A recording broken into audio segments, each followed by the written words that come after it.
Okay, so you're maybe new to all this Buddhist stuff, right? Or maybe you've just sort of bumped into a few concepts here and there. Well, either way, get ready, because we're about to jump right into a deep dive Huh. into something that's pretty much the bedrock of Buddhist thinking, dependent arising. Yeah, this isn't just some random Buddhist idea. Well, It's like the core principle, and it's profound, like seriously profound. And we're going to dig into it together using one of the most important Buddhist texts, the Mahā Nidāna Sutta. the Mahā Nidāna Sutta, it's Yeah, part of the Digha Nikaya, Yeah. and that's like the collection of all these really in-depth teachings from the Buddha. And the way the sutta starts is really wild.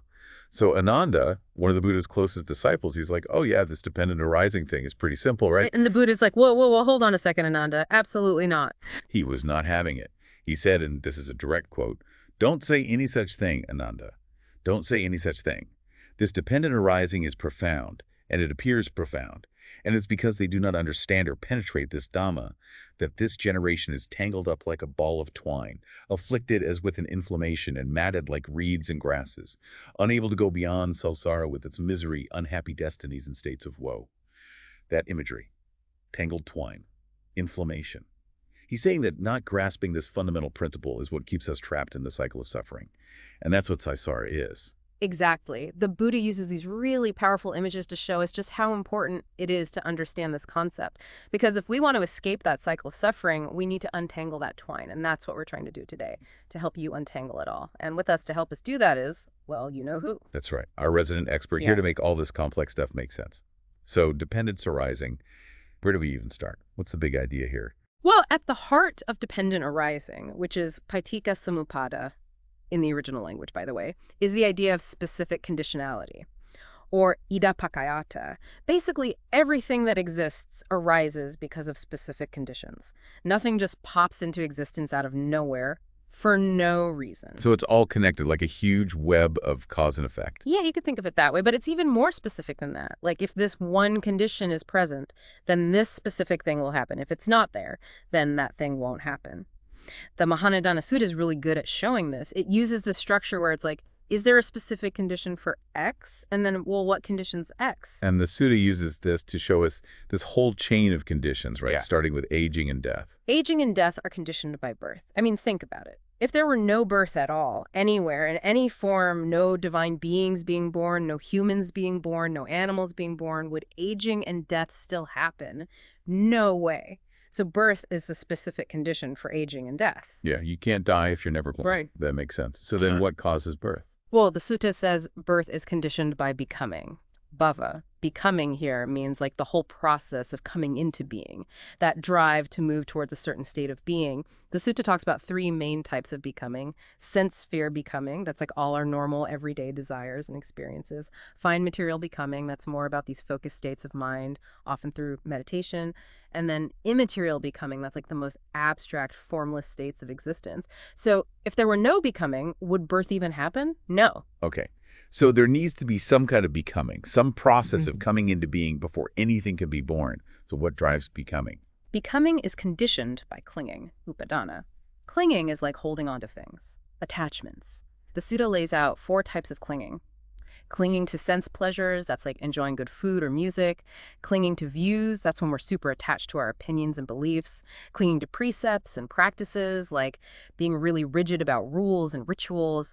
And clinging to a doctrine of self, that's like when we're convinced there's some permanent me that exists without any clinging at all. Would becoming even happen? Nope. So all our desires and attachments are what lead to becoming, which leads to birth. It's a sticky situation. It is, and the sutta tells us what causes clinging. It's craving. It's that deep thirst or longing, that feeling of never being satisfied. Initially, it lists these cravings. Craving for forms, sounds, smells, tastes, tangible things, and even mental phenomena. And then later on, it expands on that. Craving for sensual pleasures, craving to exist, craving to not exist. So if there were no craving, no wanting whatsoever, would clinging even arise? I don't think so. Right. Makes sense. If you don't want anything, you're not going to cling to it. So craving leads to clinging. What causes craving? Craving is caused by feeling. Vedana, that's like the pleasantness or unpleasantness of our experience, pleasant, painful, or neutral. And these feelings, they come from contact with our 6 senses: sight, sound, smell, taste, touch, and also the mind, thoughts and mental impressions. So think about it. If there was absolutely no feeling at all from any of these senses, would we still be able to find craving? That's a really good point. If we didn't experience things as pleasant or unpleasant, would we still be driven to seek out the pleasant and avoid the unpleasant? I don't think so. It seems like feeling is really the root of it all. Totally. Feeling fuels the fire of craving. And so what causes feeling? It's contact, phassa.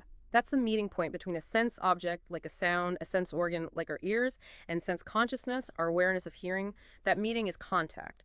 There are 6 types of contact, 1 for each of our senses. And without any contact at all, would feeling even arise? Nope.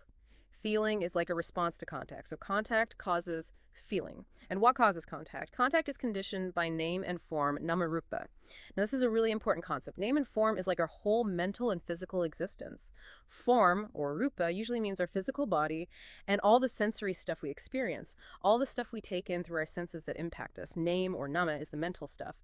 Like feeling, but in a broader sense. And perception, recognizing what we're seeing or hearing. Intention, our desires and motivations. Contact itself, but the mental part of it.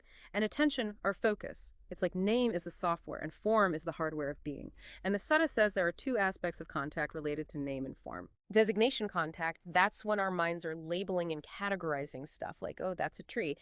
And impingement contact, which is when we actually experience something through our senses, like the feeling of the sun on our skin. So without all the qualities and characteristics that make up name and form, would there be any contact at all? I don't think so. It sounds like you need this framework of name and form to even have contact with the world. And so what causes name and form? That brings us to the other side of this whole relationship. Name and form is conditioned by consciousness, vijnana. Consciousness is like the most basic kind of awareness. It's just knowing that something is present. But it's different from perception. Perception is knowing as, like recognizing and interpreting what you're aware of. So consciousness is like, there's a sound. Perception is like, oh, that's a bird singing. The Sutta has some powerful examples here. What if consciousness didn't go into a mother's womb? Would name and form even develop there? If consciousness left the womb, would name and form keep growing? What if a child's consciousness just stopped? Would their name and form keep growing and maturing? In all these cases, the answer is no. So consciousness is like the spark that starts the development of our physical and mental being. Exactly. It's like the seed. And here's where things get really interesting, because it doesn't just go one way. The Sutta asks, what conditions consciousness? And the answer is name and form. right. It goes both ways. They depend on each other. Exactly. It's like 2 sticks leaning on each other to stay upright. They need each other. So if consciousness wasn't based in name and form, would birth, aging, and death still happen? No. Consciousness needs a foundation, a place to be. And that's name and form. So this back and forth, this mutual conditioning between consciousness and name and form, that's a key part of dependent arising. Okay, so to sum up, aging and death is conditioned by birth. Birth is conditioned by becoming. Becoming is conditioned by clinging. Clinging is conditioned by craving. Craving is conditioned by feeling. Feeling is conditioned by contact. Contact is conditioned by name and form. Name and form is conditioned by consciousness. And consciousness is conditioned by name and form. It's a cycle. You got it. Yeah. And notice how the Buddha does the same thing every time. For each link in the chain, he asks, if the thing before it didn't exist, would this thing still happen? And every time, the answer is no. That shows us the specific conditionality. And it's really important to remember, the Sutta makes this clear. We're not talking about separate, independent things. It's about our experience of things, these processes or phenomena, what we call dhammas. Right. It's about how we experience things arising and ceasing based on all these interconnected conditions. Now, the Sutta goes deeper into some of these conditions, starting with birth. Yeah. And the way the Sutta defines birth, Drati, is pretty wild, especially if you're new to Buddhism. It says birth is the arising of beings in different states or realms of existence. Like devahood, that's the realm of divine beings. Or the human state, the animal state, and so on. It's like the universe is alive with all these different life forms experiencing things in their own ways. It's not just one objective reality with life happening in it. That's a big shift in perspective. It's not just about being born into a body on Earth. It's about coming into a whole different way of experiencing reality depending on all these different conditions. Exactly.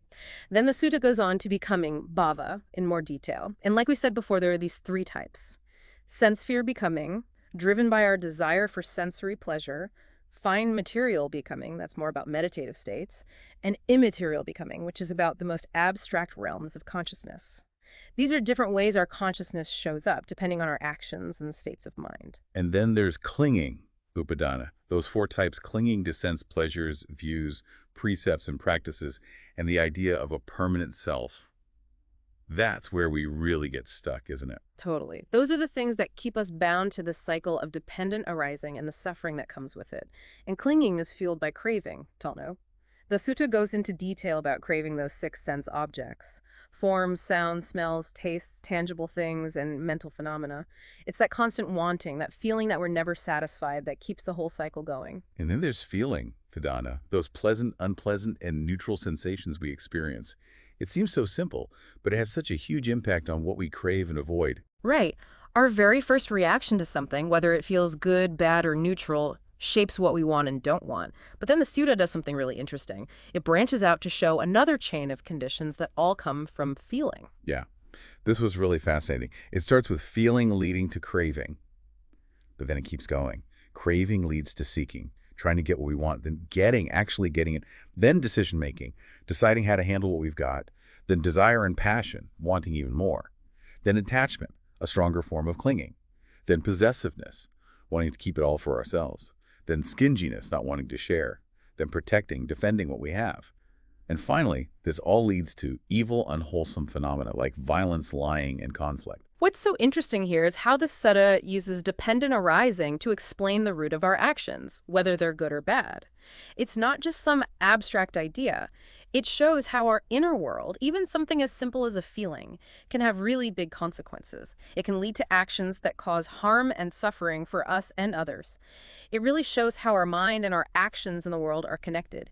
You can see how a feeling, if we don't understand it, can start a chain reaction that leads to suffering. It really shows that these harmful actions don't just come out of nowhere. They come from this whole chain of conditions that starts with craving, which comes from a feeling. And this shows us something else important.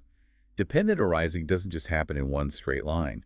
It's happening in so many ways in our lives. Exactly. This branching path shows us that this principle is everywhere. We can use it to understand almost anything we experience. Our emotions, thoughts, actions. Okay, so after that detour into ethics, the sutta goes back to the main chain with contact, phassa. And it emphasizes that contact is not just about passively receiving information through our senses. It's about the object, the organ, and our awareness all coming together. Right. And the sutta makes this important distinction with name and form. It talks about designation contact and impingement contact. Designation contact is when our minds are organizing and making sense of sensory information. Like your mind recognizes a pattern of light and shadow as a chair. Impingement contact is the actual sensory experience, the feeling of the chair against your body. So it's like a two-way street. Our minds are interpreting things while also receiving sensory input. And those two things together create our experience of the world. We're not just passively recording reality, we're actively part of shaping it. That's a really important point. And the sutta is showing us how our experience of reality comes into being. It's this constant back and forth between passively receiving information and actively constructing a world that makes sense to us. And that brings us back to name and form, namarupa. Name is the mental stuff, all those processes that shape our experience. Feeling, perception, intention, contact, and attention. And form is what gets shaped, our physical body and the raw sensory data that we receive. It really shows how we create this sense of self in the world. Yes. And the way the sutta describes form as being afflicted or impacted, it really shows how our physical experience is shaped by what's happening around us. While name, on the other hand, is all about intentionality. Our minds are reaching out, engaging with the world, directing our attention, and making sense of things. And together, name and form create the framework for everything we experience. And then there's consciousness, Vinya. The sutta describes it as the most basic awareness, that pure presence of whatever's happening in our experience. Before we label it, before we judge it, before we react, it's just knowing, just being aware. Right, it's that raw awareness. And the sutta uses those examples of consciousness entering and leaving the womb and the development of a child to show us just how dependent consciousness and name and form are on each other. And it also introduces this idea of the stream of consciousness, Vijnana Sutta. That's what creates continuity over time, even across lifetimes, if you believe in rebirth. It's like a river. It's always flowing, but always changing. So this stream of consciousness, always connected to name and form, that's what creates the boundaries of our reality and keeps the cycle of birth, aging, death, and rebirth samsara going. Exactly. The sutta says that name and form together with consciousness make up our whole world, our entire experience of this cycle of existence. It's incredible to see how this chain of dependent arising, all these interconnected conditions were shaping our experience from moment to moment. It's definitely a lot more profound than Ananda first thought. Right. The Buddha's reaction to Ananda really shows how deep and complex this concept is. And like you said, understanding these connections is so important if we want to understand suffering and how to escape it. Definitely. And the Mahā Nidāna Sutta doesn't stop there. It keeps going. It talks about self, the 7 stations of consciousness, and the 8 liberations. And all of that builds on this understanding of dependent arising that we've talked about today. It shows us how this principle applies to how we see ourselves and how we can find freedom from suffering. And it's in those later parts of the sutta that the idea of not self, anatta, comes in, right? Right. It shows how dependent arising, the fact that everything is constantly changing based on conditions, means that there's no permanent, unchanging self. Exactly. If everything, including our thoughts, feelings, and bodies, is always changing based on conditions, then there can't be some fixed, separate me that exists independently. It's a lot to think about. But the way the sutta breaks down these conditions is so helpful. It encourages you to really look at your own experience and see these patterns of cause and effect playing out in your own life. And that's really the point. By paying attention to how your thoughts lead to feelings, how sensations lead to craving, you can start to see the nature of your own experience and the root causes of suffering. This isn't just some theory, it's a way to understand your own mind. So as you go about your day, think about this. How can understanding dependent arising change your perspective? Can you start to see those chains of cause and effect in your own mind and actions? And how can that understanding help you change and let go of what's causing suffering? It's definitely something worth exploring. For sure. This deep dive into the Mahā Nidāna Sutta and dependent arising is just the beginning. There's a whole world of Buddhist teachings and practices out there, and understanding this is a really important first step.